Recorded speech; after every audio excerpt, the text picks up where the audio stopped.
ડાંગર એટલે કે ચોખાનો સમાવેશ ભારતમાં મુખ્ય ખોરાકમાં કરવામાં આવે છે. ઘણા બધા વિસ્તારમાં ચોખા ખૂબ જ વધારે પ્રમાણમાં ઉત્પાદન થતું હોય છે. ગુજરાત રાજ્યમાં પણ ડાંગરની ખેતી ખૂબ જ સારા પ્રમાણમાં થાય છે. આજે આપણે જાણીશું ડાંગરની એક નવી વેરાયટી જે વહેલી પાકે છે, જેનો ઝીણો દાણો છે અને રાંધવામાં પણ ઉત્તમ ગુણવત્તા ધરાવે છે. આ વેરાયટી કૃષિ યુનિવર્સિટી દ્વારા બહાર પાડવામાં આવી છે. આજે આપણે તેની ખાસિયત અંગે જાણીએ વૈજ્ઞાનિક પાસેથી. નમસ્કાર.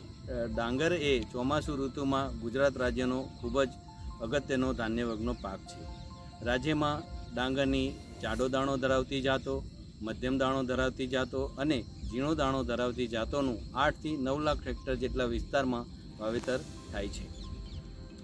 જે પૈકી ઝીણો દાણો ધરાવતી જાતોમાં ચોખાનું વળતર વધુ મળતું હોવાથી અને રાંધવાની ગુણવત્તા માટે આવી જાતોના ચોખા અનુકૂળ થતા હોવાથી આવી ઝીણો દાણો ધરાવતી જાતોના ચોખા ઉપભોક્તા અને વેપારી વર્ગમાં ખૂબ જ સ્વીકૃત થયા છે. જેના લીધે આવી ઝીણો દાણો ધરાવતી જાતોનું રાજ્યમાં વાવેતર વિસ્તાર વધતો જણાય છે.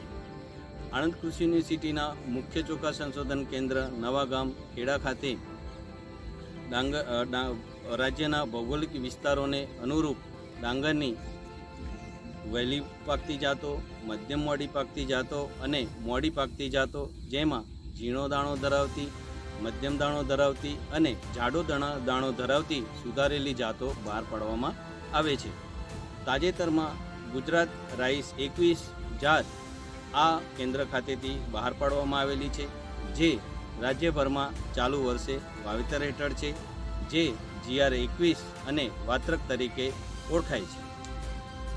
ડાંગરની આ GR21 જાતની ખાસિયતોની વાત કરું તો મધ્યમ ઊંચાઈ ધરાવતી હોવાથી પાકવા સમયે આ જાતના છોડ મોટે ભાગે ઢળી પડતા નથી. મધ્યમ લંબાઈની કંટી હોવાથી કંટીમાં 250 થી 300 જેટલા દાણા ભરાય છે. દાણા મધ્યમ થી ઝીણા હોય છે અને આ જાતનું ઉત્પાદન હેક્ટર દીઠ 5000 થી 6000 કિલોગ્રામ જેટલું મળે છે. આ જાતના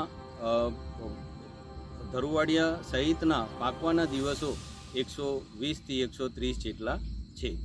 GR21 જાતના ચોખા ઝીણા અને રાંધવાની ઉત્તમ ગુણવત્તા ધરાવે છે. રાજ્યભરના પરીક્ષણો થયેલા હતા, જેમાં આ જાત ડાંગરના મુખ્ય રોગો અને જીવાતો સામે મધ્યમ પ્રતિકારક જોવા મળેલી હતી.